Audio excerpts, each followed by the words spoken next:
Hey, it's Todd Von Deek from the ATSNJ. And if you're seeing this video, and gosh, we hope you are, means we're getting closer and closer to this year's annual conference, which happens to be March 2nd and 3rd down in Atlantic City at the Tropicana. We're actually taping this with my friend Erin Pletcher just a day or two after that early January ice cold storm. It's got to be warmer in March in AC, although it might not be, Sure. but we're going to think warm, positive, sunny thoughts and all of that. But Erin, it is so good. I appreciate you taking a couple of minutes to share what's going on with your talk come March. Yeah, thank you for having me. I'll be packing my bathing suit for March in hopes of a nice beach day. Fingers crossed, right?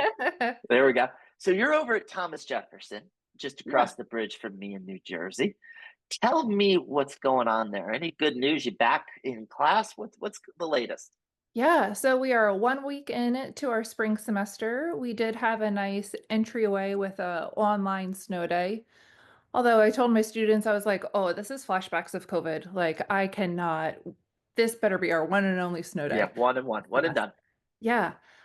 So we do 8 week blocks of class Ooh, alternating with clinical immersion. So I okay. am only with our first year students, and our second year students are out at their very last clinical immersive Oh opportunity. wow, Yeah. that's so cool. Yeah. So your talk, if I have it right, rehab to peak performance. Mhm.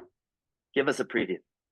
Yeah, so the intent is just to have athletic trainers reflect on what do you see as reoccurring injuries? I mean, we all see that. I worked clinically in a collegiate Division II setting, and we didn't have a strength and conditioning coach. We didn't even have a strength and conditioning space, as you traditionally think about it. And it was like, well, I'm getting them back to pain-free, to full function, but then how do I ensure they're ready for the demands of their activity? How do I ensure my patient feels prepared? And so I understand the limitations of being a sole athletic trainer, not having the time, not having the resources. And it's not saying we're not doing a complete job. It's just think about Reality. some things. Yeah, like what are some opportunities we can throw in?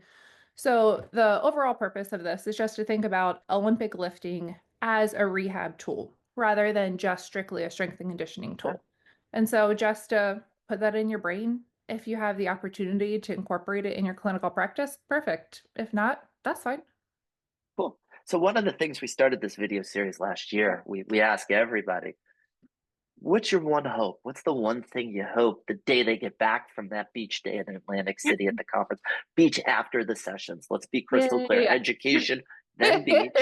What's your hope? What's that one thing you think that folks, when they visit with you in your session, will be able to do when they get back home? Yeah, I just hope I was terrified of Olympic lifts, thinking like, oh, that's in the obviously in the Olympics. Those are tricky, hard to train for. But if you break down the movements, and I hope that within my talk, people who are able to join can see how to break it down, to see how to regress an Olympic lift and how to build or scaffold upon it for their patient. So to not be afraid of more complex exercises or higher weights, higher loads on our patients, again, when appropriate in their competition season or whatever patient Sure. population you're working with. So yeah, to just give it a try. Cool. Crazy concept. Just give it a try, right? Yeah, yeah, Yeah. So when we were talking, it's been a bit since you've been to a conference. I mean, you were giving me stories of Rowan and all of yeah, that. Why come to AC? What jazzed you? What are you hoping for? yeah. Oh my gosh. And thanks for coming back. Let's be clear. Yeah. Oh, But I'm so but what excited. got you hooked? Yeah, I mean, the community. Worked in athletics and I switched to academia, and my first full-time foray into academia was at Rowan.